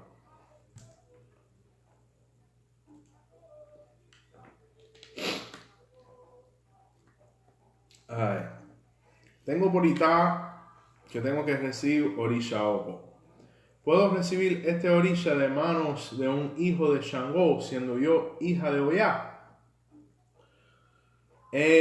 Basado en la respuesta la cual yo di anteriormente, van a haber personas que van a decir que no, porque según ellos Chango y Oya no interaccionan. Una cosa la cual yo no entiendo, porque Oya fue la mujer preferida de Shango. Entonces, van a haber personas que van a decir eso, como Shango y Oya tuvieron discrepancias, debates, discusiones, tú no lo puedes recibir de ellos. Pero, sin embargo, hermanos míos, yo soy hija de Oya, sin embargo, Oya también tuvo problemas con Eggun, tuvo problemas con varios orishas que a lo mejor si tú le dices lo voy a recibir de un hijo de Obba, no hay problema. Y el enemigo más grande que tuvo Oya en la tierra en realidad fue Obbanani. ¿Me explico? Entonces, esas son conclusiones las cuales tiene que sacar de usted mismo. Pero yo personalmente te digo esto. Mientras que tu signo de mano orula y tu casa religiosa no tiene problemas con esto, yo no veo el peligro. Porque hay muchos Odu donde Shango y Oya vivieron felizmente y el gran apoyo de Oya fue Shango y Shango de Oya. Entonces, tienes que analizar eso muy bien con tus mayores. Pero yo personalmente, si no hay problema con el criterio de tu casa religiosa y aparte de eso, con tu signo de mano de Ifa, no veo ningún problema. Porque, como te digo, antiguamente, los viejos santeros, Shango coronaba a Oya y Oya coronaba a Shango. Entonces, igual te digo, no veo el problema. Como he oído también, y respeto los criterios de todo el mundo, quiero que esto sea entendido. Yo no estoy diciendo esto para empezar debate con nadie, ni quitar la razón a nadie, porque yo entiendo, son conceptos que son muy viejos, pero lo mismo como hay esa escuela de pensamiento de esas personas, también hay escuelas muy viejas de pensamientos opuestos, que son legítimos igual. Entonces, amiga My Love Tierney, tienes que asociarte con personas que comparten tus ideas. Y yo te digo francamente, mientras que las decisiones están siendo basadas en estudio y experiencia y con la bendición de tus mayores, no veo el problema. Pero como te digo, tienes que analizar eso muy bien, porque al final uno puede decir una cosa, pero al final tiene que intercambiar con su familia religiosa y su casa religiosa y seguir las dogmas de esa casa. Entonces, con respeto, es la mejor respuesta que te quiero dar. Pero mi criterio, si tu signo de mano orula no fue un signo donde Shango y Oya tuvieron discrepancia o Shango es un signo positivo para usted, no veo el problema. Y aparte de eso, si obviamente tus mayores están de acuerdo con ese criterio también. Entonces, lo mejor que te puedo decirle, te deseo muchas felicidades cuando recibe Orisha Oko y que la ceremonia te sea de maravilla. Es un gran Orisha y posiblemente vamos a sacar un video sobre él esta semana. ¿Ok? Felicidades. Oh, my apologies. Wow, I just gave that whole answer in Spanish. I got to give it in English. Absolutely. A little bit of water.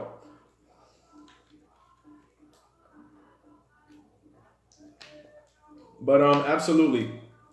To my love Tierney, we're gonna go ahead. I just answered in Spanish, but likewise, it's great that they get that that answer as well. It's probably gonna apply to a bunch of people who might be going through the same situation. So, in my previous answer to one of the questions that came earlier, basically what I base myself off of, whether somebody is really compatible to be somebody to crown Orisha to you or to give you a deity, is really going to be your Hand of Ifa, right?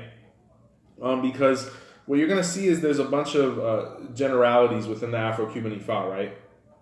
And not necessarily all of these general ideas apply to everybody, because everybody has their own destiny and their own sign, and that's where the Hand of Ifa really comes into play, because Hand of Ifa is destiny, right? Orumila identifies which deities are best for you, and then who is best suited based on their guardian Orisha and priesthood to be able to give it to you. I'm noticing you're a child of Oya. Ideally, a child of Oya would give you this deity, but it doesn't necessarily have to be, because obviously at this point in the diaspora, all of us are all mixed together, right?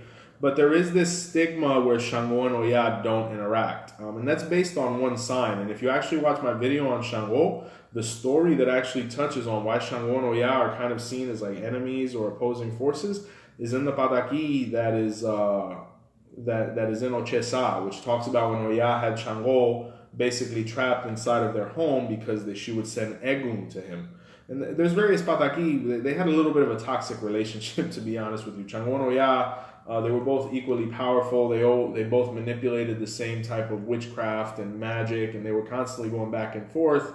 And, Oya also had power over, fire and lightning and all these different things. So she was a real opponent to Shango. But they loved each other dearly, and they really matched each other in wonderful ways. It was really unmeasured passion, right? But you're going to see that a lot of people, based on that Pataki as well as others, are going to say Shango and Oya can never interact. I don't believe this. I don't necessarily agree with this, and the reason I say this is because within traditional practice, as well as in various Pataki, Shango repeatedly said, "My favorite wife, the favorite woman I love to share and spend my time with, is Oya." So with a bunch of relationships, you're gonna have tumultuous times, and you're gonna various levels of toxicity, what have you. But they understood each other and they loved each other very much. They were by no means enemies, right? At least all the time. So what you really want to do is analyze your Odu of Hand of Ifa and see if Shango had any issues with anybody there, or with you, your sign, or if Oya had any issues, and then you're going to know who you can interact with necessarily on a religious level, right? There's some Odus where, let's say you have an Odu where Shango stole the person's money. You might not want to receive it with a child of Shango, because Orumila is saying that, unfortunately, and this does exist, a child of Shango may steal your money, the money you give them to receive Orisha. On another hand, you might come with an Odu where Shango saved the world, and, it might not be a bad idea to interact with Shango. Remember that your religion is not Ifa. Your religion is your Odu of Ifa, right? And as long as you follow this Odu to perfection, you will have an amazing life. So it really comes down to you analyzing your Odu of Ifa and really assimilating yourself with people who may have the same criteria or don't have the criteria of Shango and Oya. And then you're going to really be able to progress and take this step with maybe a child of Shango or maybe not, right? So, that's what it really comes down to. I just want to make sure I stayed on track. Yeah, I mean, based on these criteria, if your Hand of Ifa doesn't have any issues with that, and your religious elders feel comfortable with that, and the Oriyate and everybody else, I don't see the problem. And I tell you, and I'm basing this off of experience, and just hearing a lot of really elderly, knowledgeable Olorisha priests in Cuba, this was not always a taboo. There was no way it could have been a taboo, because in reality, you receiving a deity from any other child of any other Orisha other than Oya is technically taboo, because in Africa, you would only interact with the children of Oya, and you were probably only receiving Oya due to your initiation, and probably Eshu and Ifa. That was pretty much it when you came from a certain town. But you're receiving Orisha, and you're debating to whether you should receive it with a child of Shango or not. In reality, whether you receive it from anybody that's not a child of Oya, it technically isn't, correct. But it's still feasible. It's okay. You know what I mean? So it really comes down to, who you're going to receive it with. Does your sign have any taboos as far as you interacting with children of this deity? And, as long as your elders are with it, you can move forward. But once again, this is really based on a couple different angles. Are your elders going to be okay with it? How is the Oriyate going to feel about it? All of these different things. These are things you have to consider. And we just provide various viewpoints so people can kind of come to their own conclusions, but we just want to make sure that people have all the information before they make these decisions, right?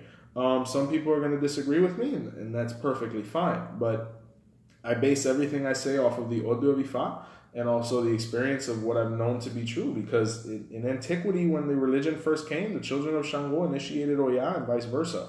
To the point where even in Africa, when you're a child of Shango, I've heard of, you automatically or very recently afterwards receive your Oya icon. Oya initiates receive their Shango icon. It's a very, very intertwined groups of people. So there are definitely two orishas that are really connected at the hip that, based on the interpretation of someone, have kind of been separated when they're really a power couple, right? So something to think about as you move forward with this decision, and I wish you nothing but the best, definitely. So, let's see what time it is.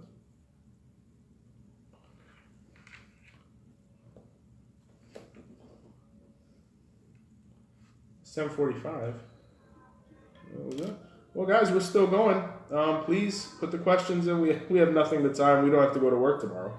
So please feel free. And I hope I was able to answer that question in its entirety. My love, tyranny. Oh, we have more. Why is it so important to receive Hand of Ifa before anything? A little bit of water.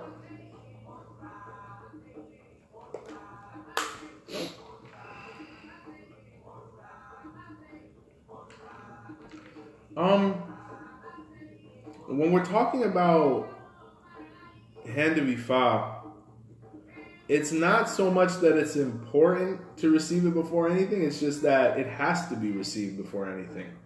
And it's really the basis of our faith. So yes, it is important, and why it's so important we're going to get into, but it is probably the most important thing. And what I mean is that if something is the only thing that's received before anything, or is the first thing they received, it is the most important thing to receive because it's the only thing, and that's the way it was stipulated. So Hand of Ifa is the most important thing and thing you should first receive within this faith. And the reason being is because, and this was actually asked on YouTube, and we're going to kind of get into what Hand of Ifa is as well, because you really can't answer this question without explaining what Hand of Ifa is first, right? So why is it so important to receive Hand of Ifa before anything? So we're going to talk a little bit about Yoruba theology, because what happens nowadays is a lot of people get initiated, and the first thing they want to do is read the book. And that really is great. The fact that people want to learn and have study habits and all of these different things, it's a beautiful thing, and that's what Ifa needs. That's what Ifa needs. We need studious people. We need people who want to learn and want to grow. So this is what kind of happens, when we overindulge in the book and don't really learn Yoruba culture and Yoruba theology, we kind of get things lost in context. We start focusing on what's written rather than what's, what is, since time immemorial. So let's talk about what happens in heaven and theology in the Yoruba, explanation before we get into this answer, which is the key part of theology that you might not find listed this way in books. There are parts of this listed in Odu of Ifa, and we're going to touch on the different names as well. So here we go. Speaking of Yoruba, when you're in heaven, and you're about to come down from heaven, and you're about to basically be selected. You're kind of waiting in line to be able to be born or to be able to get down to earth so you can live, right? And what happens is sometimes this can be a long process, but eventually it is your turn, right? And what happens is in heaven, before you're born, you're a headless body. There's various versions of this, but this is one of the ways we can explain it, and is one of the easiest ways to kind of interpret it, I've noticed with people. You're a headless body, and when you get to the front of the line, you're released into the house of a gentleman known as Ijala or Ajala or Ayala, right? Who is actually a path of Obadala that is known as the constructor of heads, right? This is in the Odu Obeyonu or Obeogunda. And when you're released into Ajala's house, Ajala is known as a potter, right? What he does is he constructs the heads out of clay, and that's basically what he does all day.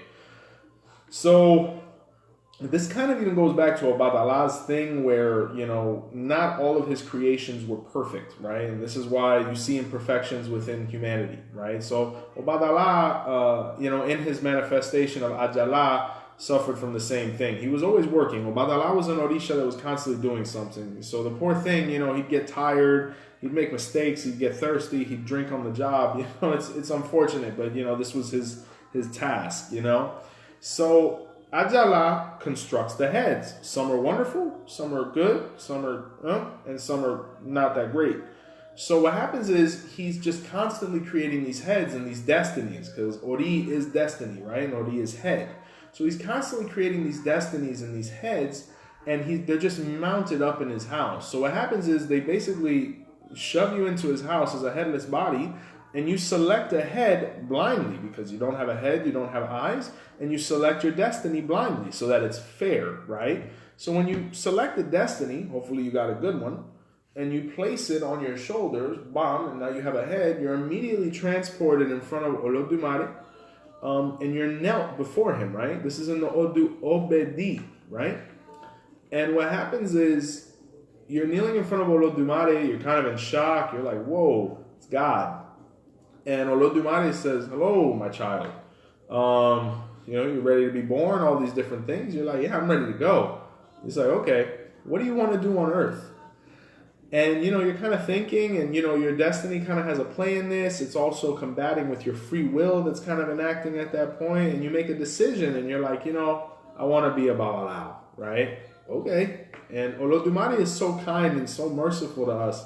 He says, he says yes to whatever we ask for. You could say, I want to be a doctor, a lawyer, an engineer, a rapper, anything. And he's like, Ache, that's fine. You could do that, because Olodumare just wants to see us happy.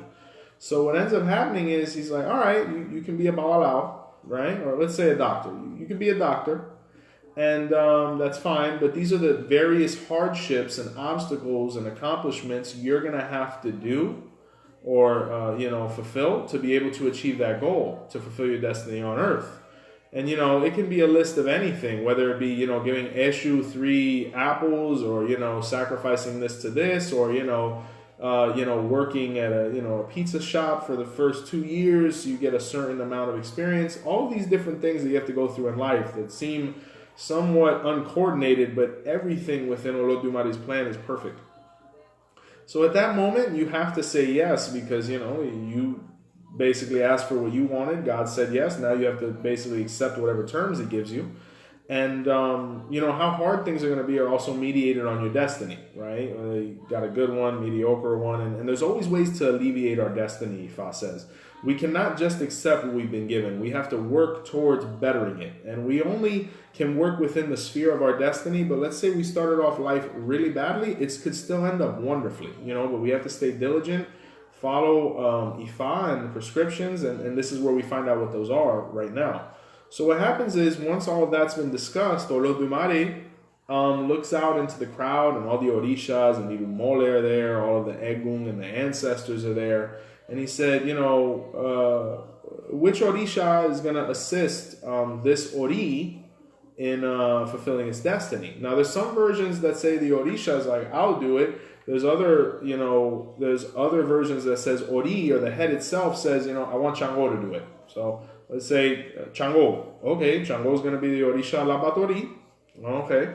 And which spirit guides are going to accompany him, and which ancestors are going to accompany him to also help him achieve this goal? And the Indio goes like this. The Osai priest who passed away goes like this. A bunch of different wetos. Everybody comes to earth with guardian angels. This is in the Odu Irete Obara, right? No one comes to earth without spiritual protection, right? Or without guardian angels, or guardian spirits, or guardian angels, right? So we have that down packed. So then after that, Olodumare looks at Orula, who is Eleriping, or the witness to destiny. And this is where he really gains this title right here. And he's also known as Ibikeji Olodumare. He who sits next to Olodumare also is very explained right here. And Orula's there. He's the custodian of destiny. He is God's secretary. And he looks at Orumila and he says, we have everything else under wraps. What Odu are we going to give him? What Odu lines up with this destiny, or is going to help him, be reminded of what he asked for here in heaven and what he needs to do to accomplish that, Orumila. So Orumila looks at Olodumare, and Orumila looks at the orishas and everybody, and he says, I'm thinking about giving him, I don't know, Obetwa. And, everybody kind of looks around. Shango looks around. The Eggun look around. Everybody looks around. They're like, yeah, Obetwa sounds good. This is also the reason why the guardian orisha of the person does not have to be asked certain things, such as if the person is capable of doing Ifa or certain things, because the answers are in the Odu of Hand of Ifa. Because Orumila is such a gentleman, he answers or takes into account what the guardian orisha wants before he gives the Odu, and that's why the guardian orisha speaks within the Odu of the person, right? So at that point, everybody's good. Orumila is like, all right, I wrote Obetwa down. We got this guy. Everything's good. We're ready to go. Olodumare looks at you and says, okay, well, you have all the information you need. We're ready to go, and see you soon. We wish you the best of luck, right? Goodbye. And at that moment, you're born, right? So a couple things happened on the way to you being born, right? First thing is, you're going to forget everything you asked for in heaven, or everything that was said in heaven, that whole scene, because the amniotic fluid within your mother's stomach is known as omi ibabe, which is known as the water of forgetfulness, which will cause you to forget everything that, happened in heaven. So when you're born, and you come out of your mother's womb, whichever, format that was done in, after she goes through achieving the ashe of ikunle abiyamo, you come out, and then Olodumare deposits emi inside of you, which is the divine breath or life. At that moment, you breathe, your eyes open, and you begin crying because they gave you a nice little smack on the hiney. And the reason you're crying is because you just got kicked out of heaven and you can't remember what was said to you, right? Or what you asked for, the whole scene in heaven. So what happens now? If I recall correctly, for women at 7 days, or for young men at 9 days, you are given something known as esentaye loruko, or iko sedaye, or isefa, which is known as the mano de Orula, or the hand of Ifa. And why do we do this? We do this because Orunmila was the one who wrote down what you asked for in heaven, and he reveals it in this ceremony, along with which orisha you're meant to be initiated into. Now, why do we do this at 7 days or 9 days? Because the Yorubas have the concept that, the female brain develops quicker than the male brain. That's why at 7 days they're receiving it, because Ori has awoken. And at 9 days, also the significance of the number 9 and the male association with the Eggun cult, right? Our Ori awakens at that time. So why do we receive this so early, or the first thing we receive, is because we want to know what it is you're meant to do here on earth from the very beginning, so that we don't waste any time in allowing you to kind of drift off into doing other things. So that's why Hand of Ifa is the first thing that we have to receive in this faith. Because without Orunmila, we don't know what we asked for, because Orunmila is the representative, he is the secretary, he is all of these things, and he reminds us of this. So without Ifa, you technically have not come down from heaven. You technically have not been born, because at that moment, when we reveal what your life Odu is, your internal Ori, that Odu, whoever you are, in this case, maybe Obetwa, penetrates your brain, your internal brain. It awakens you.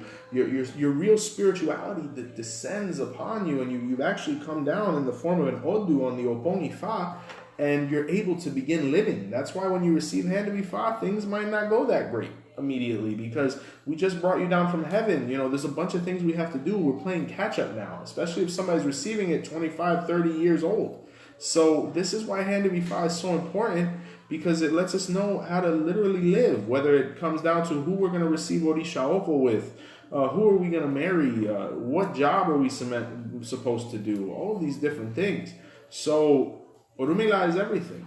Not that Orunmila is everything, but Orunmila is the beginning. He is the one who opens, he is the revealer of destinies. When we talk about the name Orunmila, it means Orunmila, which means in heaven my destiny is revealed, right? Or Orunmi Ela, in heaven you will find Ela, or the spirituality of Ifa that will reveal to you who you actually are. So Ifa is the first step, and it's really unfortunate within my practice sometimes. I see some people that haven't received it, having gone through various steps already. And, once again, I'm a very respectful guy. I'm not here to change anybody's criteria. I'm simply here to provide the information that is available. And I want to make sure it's available so people can make their best decision. If even after hearing this, you're like, Hand of Ifa isn't for me first, I want to go other routes, I respect that, because you've looked at the information, you've digested it, and you can honestly say after hearing it that you'd rather go another route. And as adults, we have to respect everybody's criteria. But based on this information, this is why Ifa, Orunmila, Olodumare, recognized that Hand of Ifa was the way to go and was the first step. And when you receive Hand of Ifa first, you have your guardian Orisha identified by Orunmila and by the sacred seed of Eggun, based on the Odu of Osha y Ifa, where Orunmila was identified as the man who was meant and his sons and his priests were identified as the men who were meant to identify all of this information, your religious career will go wonderfully. Even if you're not meant to be a babalao, maybe you're meant to be an olorisha or mo Eggun or any of these things with Orumila, you are going to be able to achieve so much because you're on the right path, or Ori is aligned.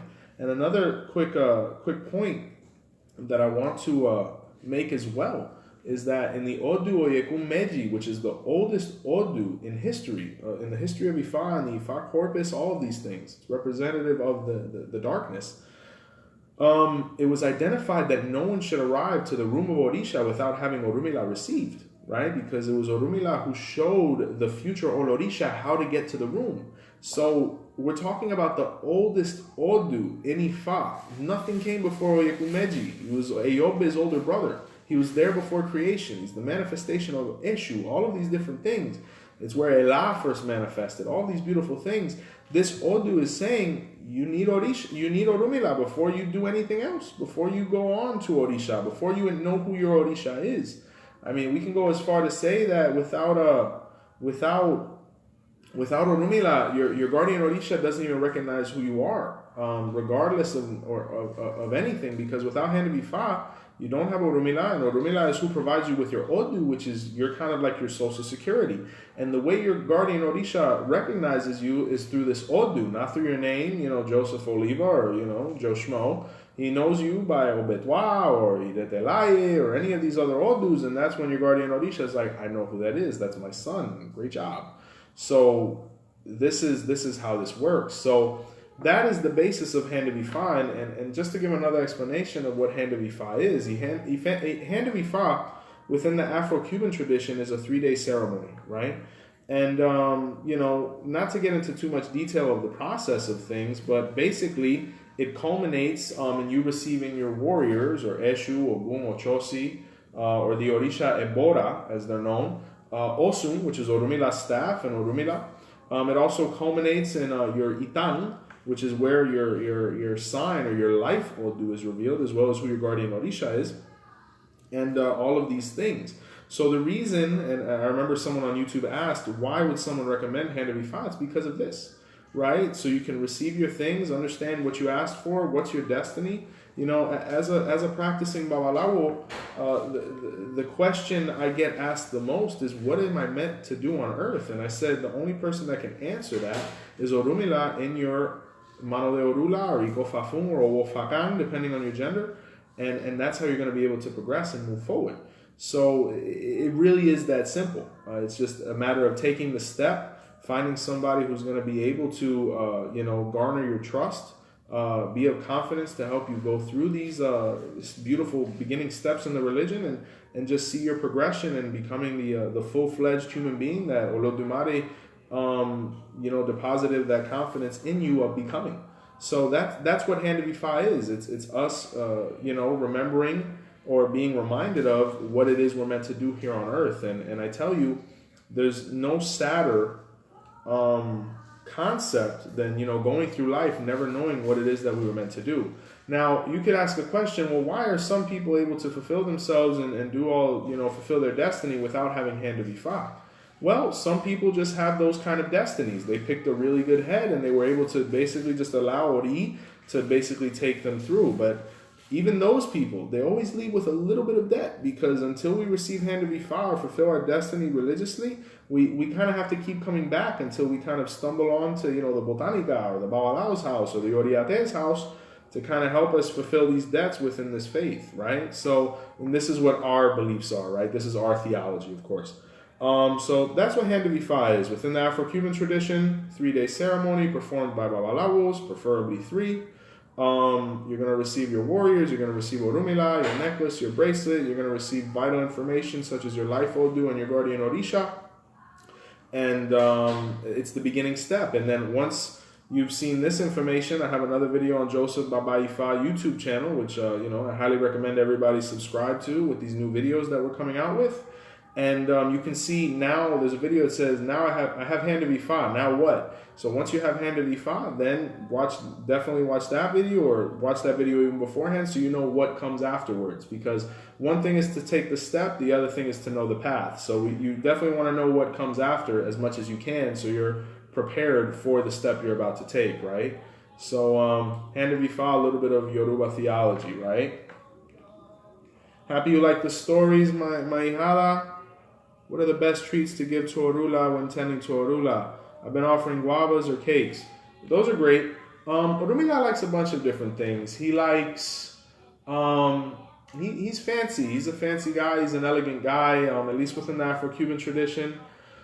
You're going to offer him, red wine, fine chocolates, lobster tails, shrimp fried rice, believe it or not. Rice and almonds. I remember someone told me that quite a while ago when I first received. He can be offered red palm oil, honey. He can be offered gin or tea.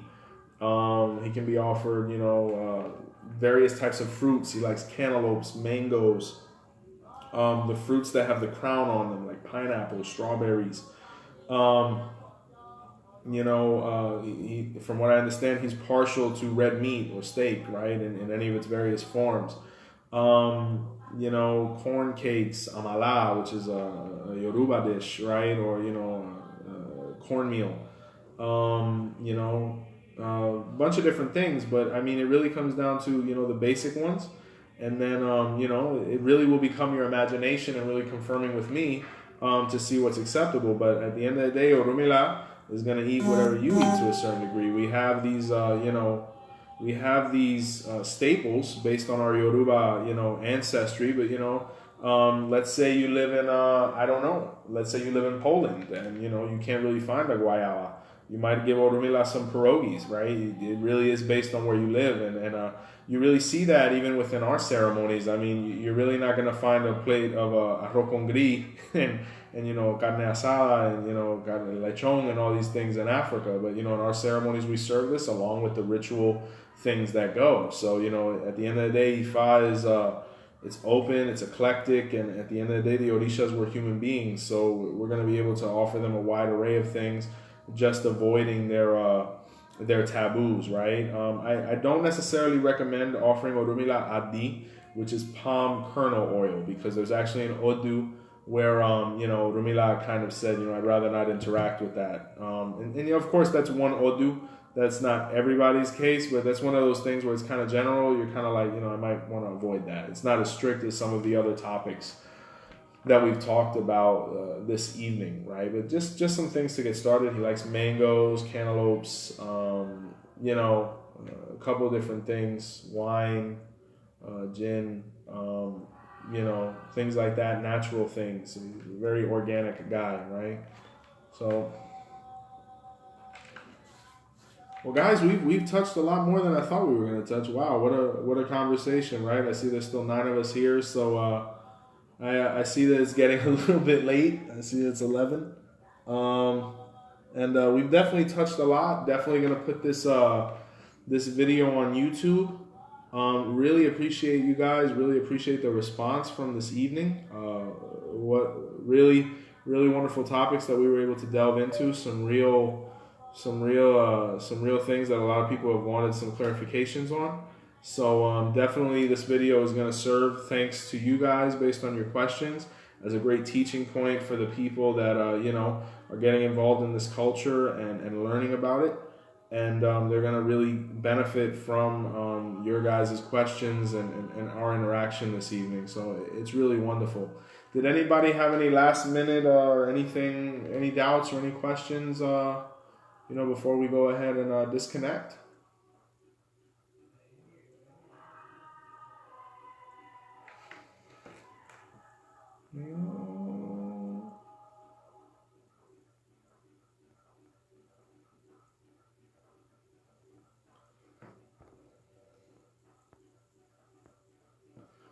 Alrighty then, well, it looks like everybody seems pretty satisfied with what we've been able to cover.